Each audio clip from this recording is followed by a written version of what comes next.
عمرك سألت نفسك ايه تأثير النهايات على البني آدمين؟ 70% من البشر عندهم اضطرابات بسبب النهايات. النهاية مش شرط تكون نهاية علاقة، المهم ان كان في حاجة وانتهت. والنهاردة معايا البلوجر شيماء الجرحي ومحاربة السرطان، هنتكلم كده في النهايات، وزي ما بيقولوا النهايات أخلاق. ازيك يا شيماء، عاملة ايه؟ ازيك عامله ايه؟ الحمد لله كله تمام. تمام؟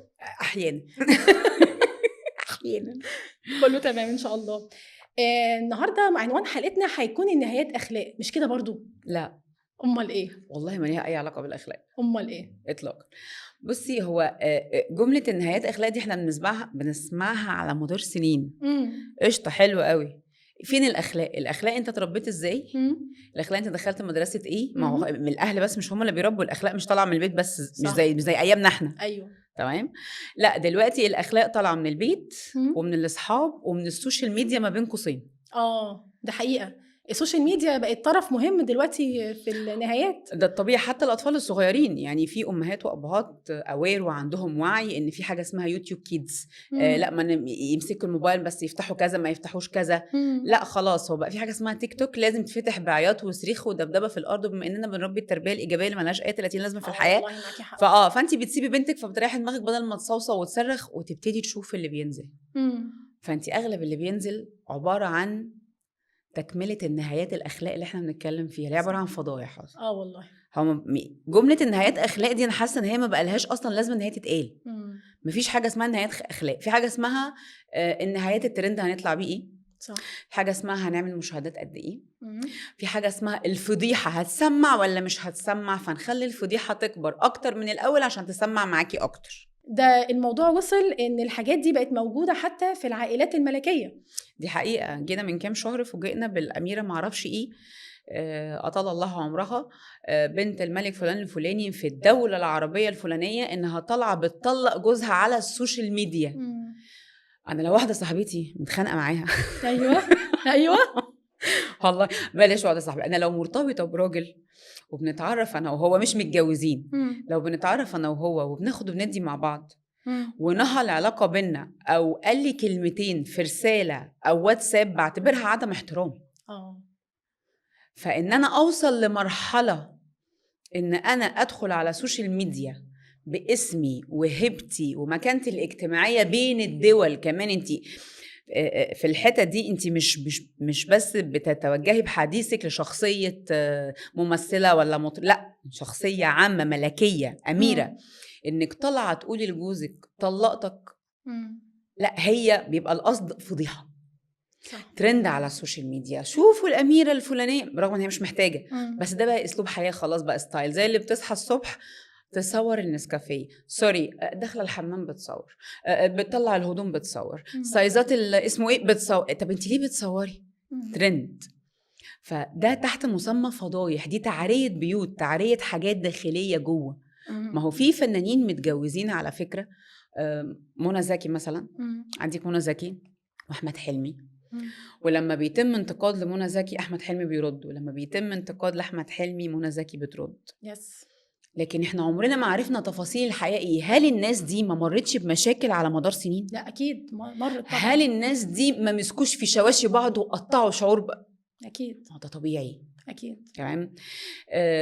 ابناء الراحل محمود عبد العزيز الجميل رحمه الله عليه، انا بحترم في كريم عبد العزيز قوي، كان لسه عامل عيد ميلاد بنته. تمام. ما ظهرش ببناته، ما ظهرش بمراته، والمدعوين والحضور احترموا ان هو مش عايز يصور صور وينزلها، صور بس الديكوريشن والحاجات الحلوه اللي كانت معموله في العيد ميلاد ونزلت. مش عايز يطلع ترند، بالرغم ان حاجه زي دي لا دي تطلع ترند لشهور، وبالذات بقى للمامز وللاطفال في ناس ما بتطلعش ترند، ما بيهمهاش ده على قد ما بيهمها شغلها ومكانتها. في ناس بقى من الناحيه التانية لا يلا ما اعرفش مين طلعت ترند، جوزي ضربني بالشومه، وجوزها طلع يرد عليها، والترند وايه بقى اللطيف قوي قوي قوي في الموضوع ده، ان انا حاطه المكياج وحاطه الكحل ومظبطه الاسدال والطرحه وطالعه اقول ضربني. بس انا عندي سؤال، يعني هم في الاخر بيقول ما حدش يتكلم علينا، وانا خصيمك يوم القيامه لما تجيب سيرتي. خصيم مين؟ خصيم اي حد هيتكلم علينا، وان دي حقيقه، برغم ان احنا بعد كده بنشوفهم رجعوا لبعض تاني. في مثل، والله مش عارفه هو مثل انجليزي ولا مثل ايه بالظبط، بس في مثل بيقولك يا السمكه لو ما كانتش فتحت بقها ما كانش حد اصطادها. بمعنى، هو انت مش عارفه ان انت على منصات اجتماعيه الجمله بتتقال بتنتشر؟ لا انت عارفه. هو انت مش عارفه ان انت اصلا طالعه تحكي ليه اسرار بيتك؟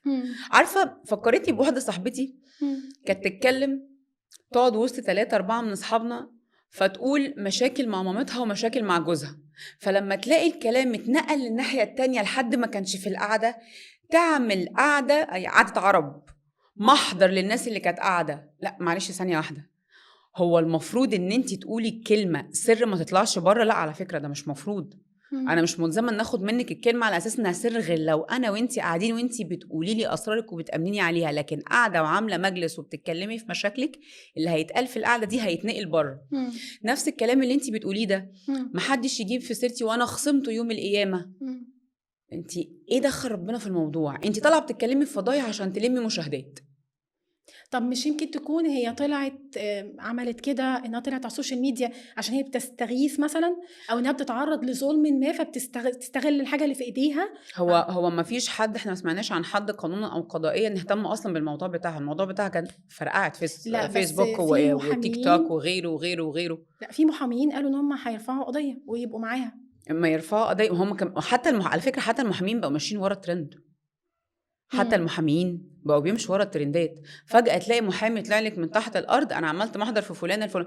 ما لسه من فتره قصيره وانا بنفسي نزلت فيديو عندي على التيك توك وعمل ملايين المشاهدات عن احدى المنصات. تمام، انا كنت طالعه فيها من فتره في احدى البرامج، وكان برنامج جميل جدا ومحترم جدا ومع مذيعه جميله جدا، بلوجر نزل لها فيلم والعياذ بالله اباحي، ربنا يسترها علينا وعلى ولايانا.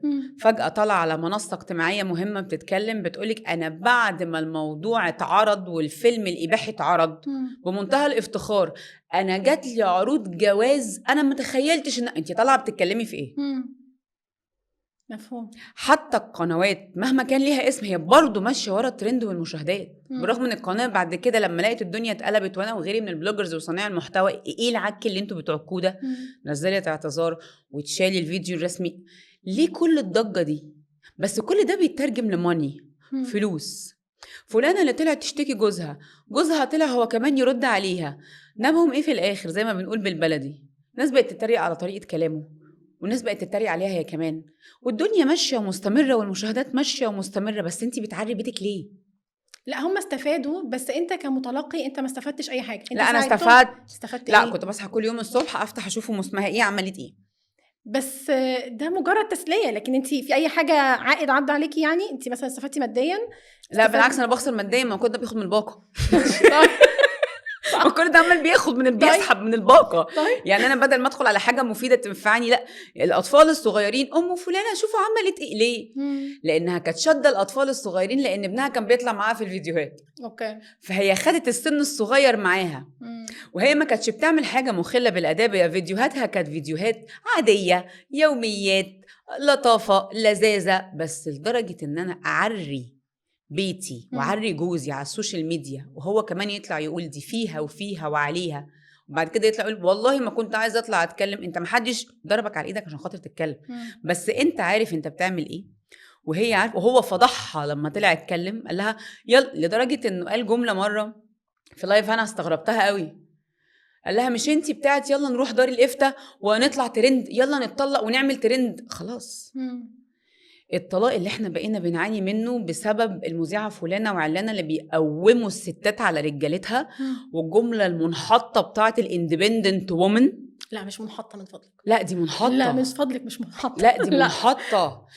الدين وربنا سبحانه وتعالى خلى للست ذمتها الماليه. ستنا خديجه ايوه كان ليها ذمتها الماليه وكان ليها تجارتها ودنيتها وحاجتها، لكن يوم ما النبي عليه الصلاة والسلام بقى زوجها بقى في نعم وحاضر وطاعة. هل معنى كده ان هي ما كانش عندها ذمة مالية؟ منا بتوع حقوق المرأة. حقوق المرأة مالهم حقوق المرأة؟ انت هتزعليهم مننا لا يتفلقوا يخبطوا دماغهم في الحيطة. مش ما تدخليش ان انت تبقي ست اندبندنت وعندك قرش وعندك فلوس. على فكرة انا بقيت بجيبها للرجالة من ناحية تانية. في ستات ما علينا من ذكر اسماء مذيعات، بس في مذيعات خربوا بيوت كتير قوي لا انا يعني I disagree بصراحه. لا، في بيوت كتير قوي اتخربت. ليه؟ مم. حالتي غير حالتك، حياتي